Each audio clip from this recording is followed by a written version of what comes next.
So the cool thing about not introducing them to a cage or an aviary right away is that they are learning to fly a little bit around the house. I didn't realize Lefty couldn't fly. I thought that Lefty was fully flighted, but he's definitely not.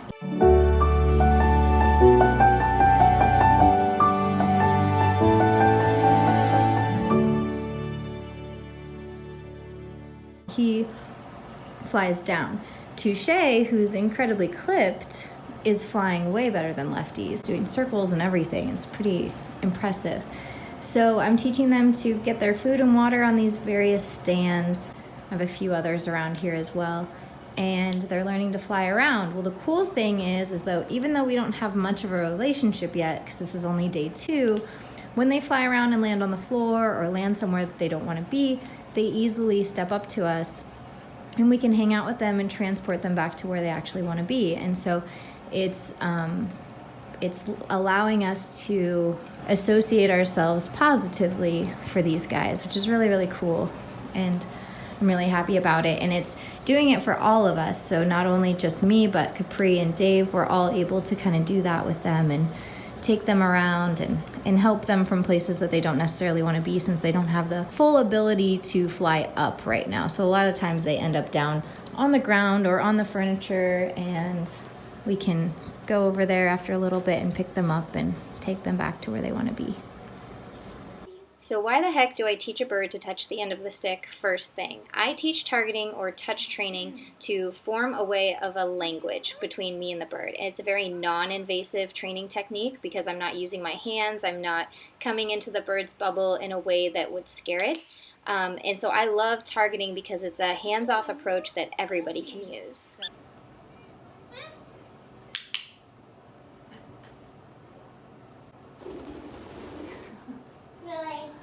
Yeah, I think he really wants your food. Oh.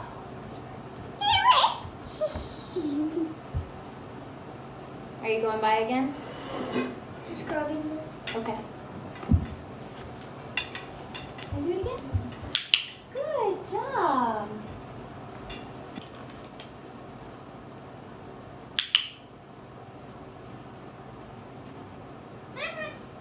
So I'm just doing, with Lefty, I'm just clicking and rewarding for not backing away from it and being okay with it really, really close, because he's not quite there yet. You? How are you about it? You're so good. You got it. Good. Oh, awesome. So I held the treat close to the stick that time. And he did touch the stick, not the treat. You want one?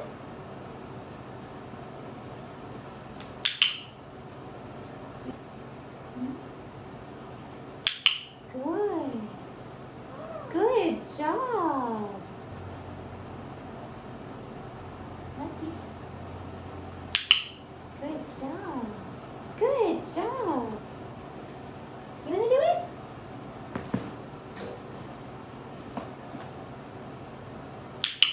Good job.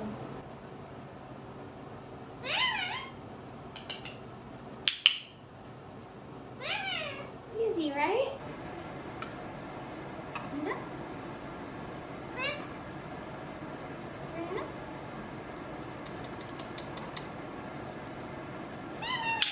Good job. You did it.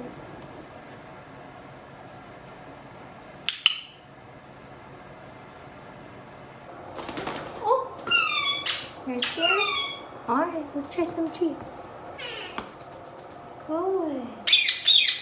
Good boy, it's okay. Lefty. Oh, goodness. Okay. Just a scale. No treat?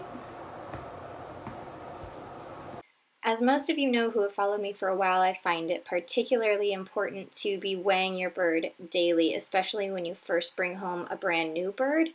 I went through about a 12-hour road trip with these guys, and they were getting treats from my daughter, they were drinking water, but sometimes that kind of travel and that kind of stress can lead them to different sort of eating habits. They might stop eating. Usually bringing a bird home on day one, it's a great way to introduce a new healthy food, which is what I did. But I like to track weight so that I can make sure to avoid any illnesses and spot them quickly. Come over there. Come over this way.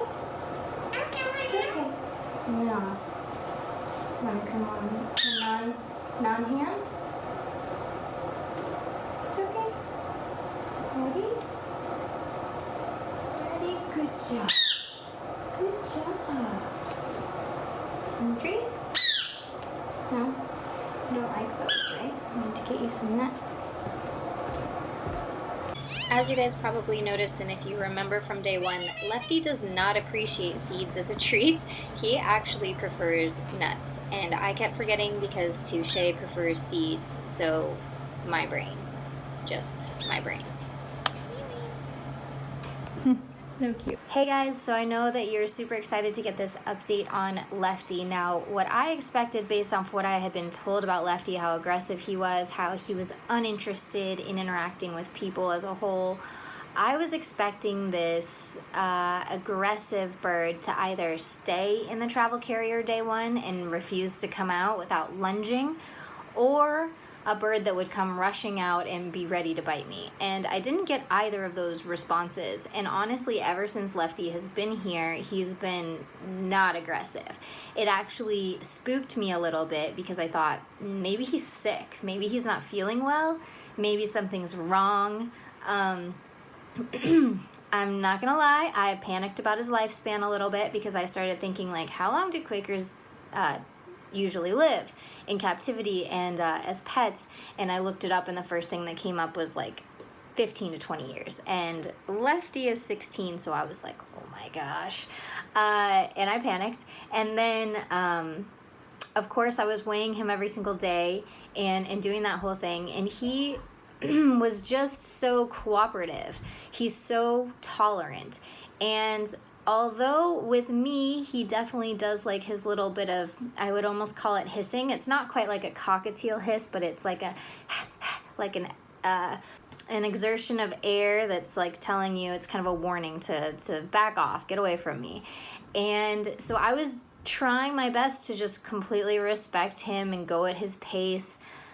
And obviously I haven't been feeling great. I haven't been feeling 100%, which makes me feel like I'm probably giving about 50% every day. I feel like I only last about half a day before it starts really wearing me down. And because I wasn't able to be as interactive as I usually like to be with brand new birds, Capri, my daughter, was actually picking up the slack for me and spending a lot of time with them, and she wanted to give them water, and she wanted to give them food, and she wanted to make sure they have everything they need and that stands are in the right places for them.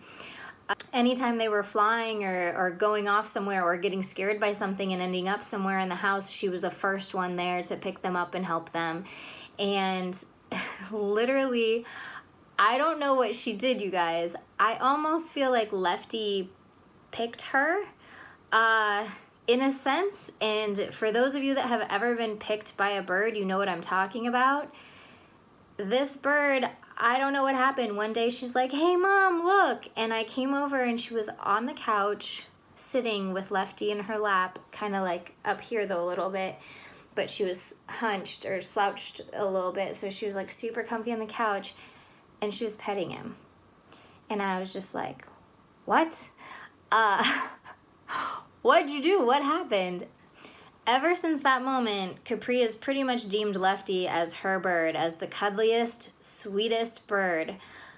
I literally thought I was going to be doing a YouTube series that would help so many people with aggressive, territorial Quakers, because that's what I hear about them.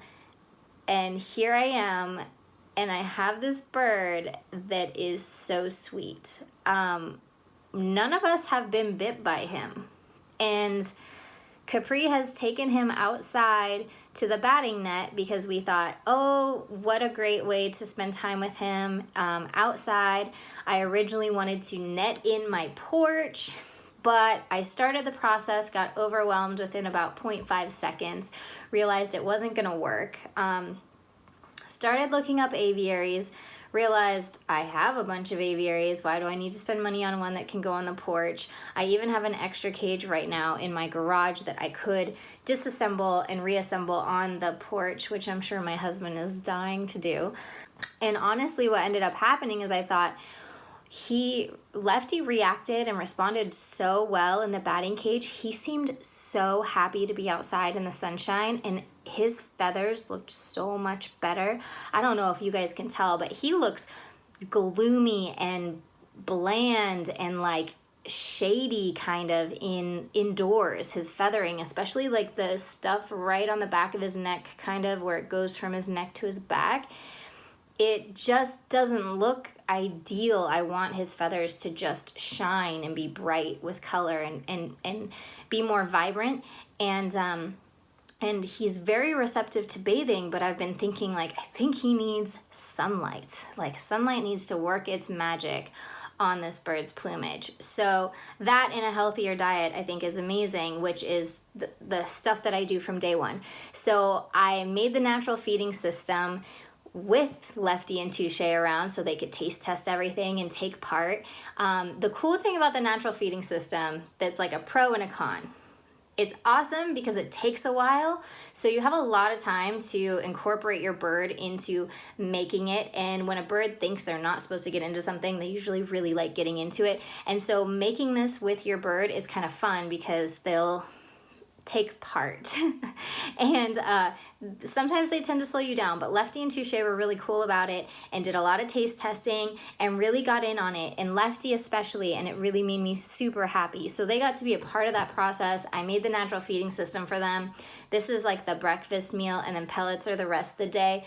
Because Lefty and Touche are really small and they're only around 100 grams each, I free feed them.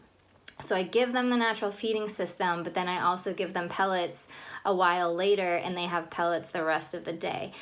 This is just to make sure that the transition was okay. They are eating the pellets fantastically, but their whole diet was completely changed into a very healthy one. So the rescue had been mixing whatever pellet they were on with my organic pellets and said that they had been starting to eat them, but they weren't 100% transitioned over until they got here. So just during a transition, I highly recommend you weigh your bird to make sure it's not losing weight, to make sure your bird's not just be like, nope, I'm not gonna eat that, I'd rather die.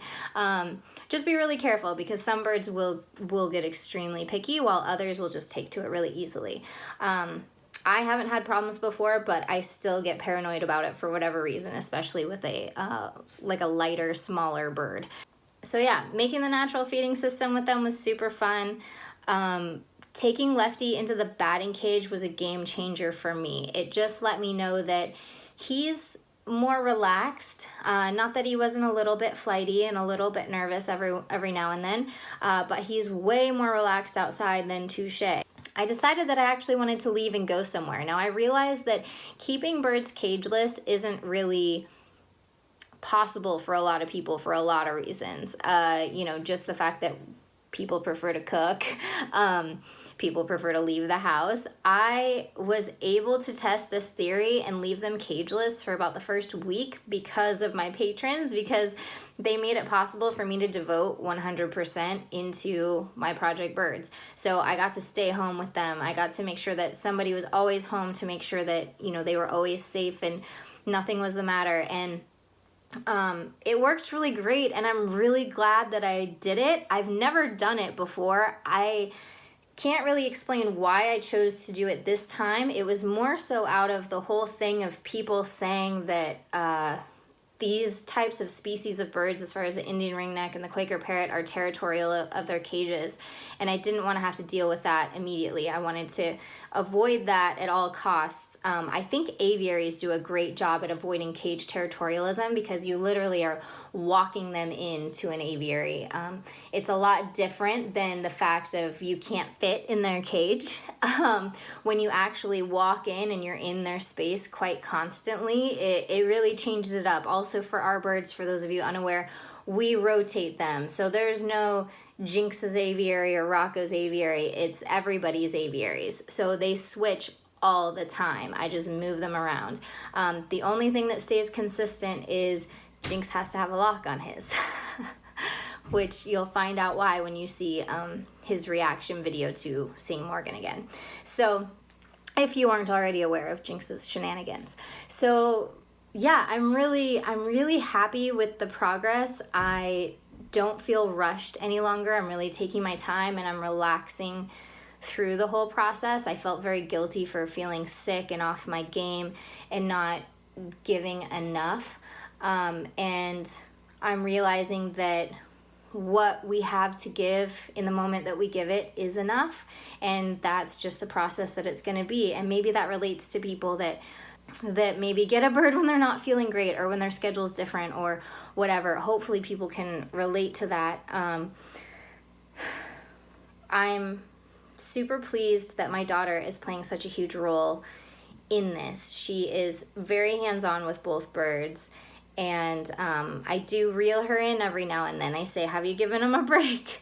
Have you made sure they've been able to be on the stand and have food and water in a while? How long you been hanging out with them watching a movie or whatever she's doing? So there is a little reeling in, but honestly, I'm really happy to see how well she's doing with these birds.